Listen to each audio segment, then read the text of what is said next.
You are listening to the Enterprise Joy podcast, Enterprise Strategies for Leaders in Under 5 Minutes. I'm Vishal, your mover and shaker this week, closing out our theme by exploring how saying no to good ideas can make room for the truly great ones. And I know it feels counterintuitive. Why would anyone say no to a good idea? Because every good idea carries an opportunity cost. You can only invest in so many things.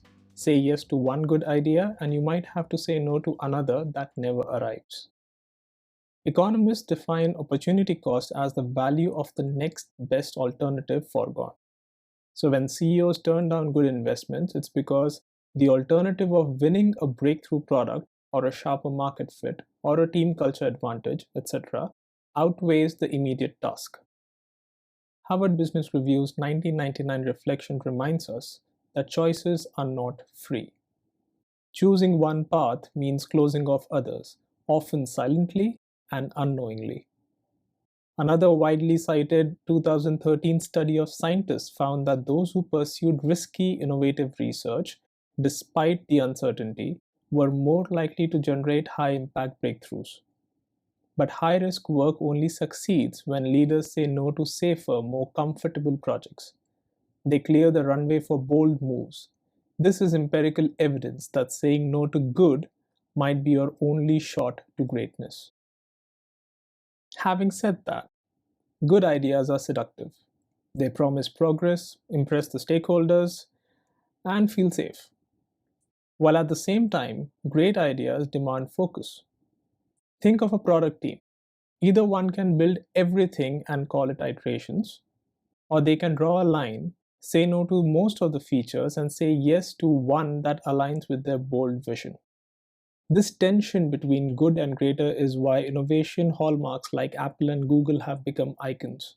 They repeatedly say no to dozens of promising product concepts so they could pioneer the truly transformative ones.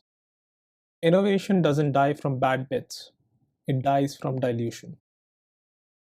So how does one say no to good and yes to the greater good? Here are 4 steps to achieve this. Step number 1. Frame the opportunity cost. Quantify what saying yes would cost. The time, the budget, the team's energy. Lay out the hidden sacrifices. Essentially, what will you not be able to do? Visualize this trade-off. Simple tools like a cost-benefit table or Eisenhower matrix can help. McKinsey often refers to this as the sacrifice clarity. Step number 2. Benchmark the alternative.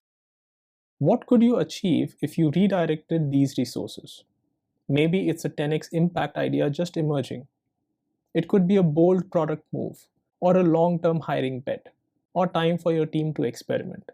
Sometimes the greater good isn't fully formed yet, but that's fine. You're creating space for it to arrive. Number 3. Experiment small. If you are unsure, run a test. Pilot the smaller idea quickly and safely. This will also de-risk the decision and help you get stakeholder buy-in if necessary. If it underwhelms, the decision to say no to the bigger one is a lot easier.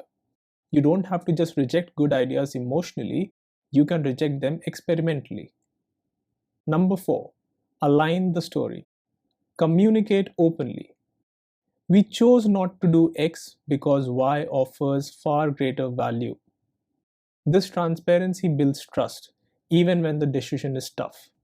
This is especially critical in remote and async teams where decisions can feel top-down unless narrated transparently. So here's your call to action before you head over for the weekend. Use them as prompts in your next leadership huddle, and let me know how it goes on podcast@enterprisejoy.com. That's all from this Deep Dive Friday.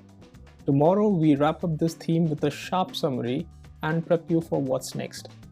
I'm Vishal, and this is the Enterprise Joy podcast, delivering enterprise strategies for leaders in under 5 minutes. Go and say no to something good today, because tomorrow's gonna be great.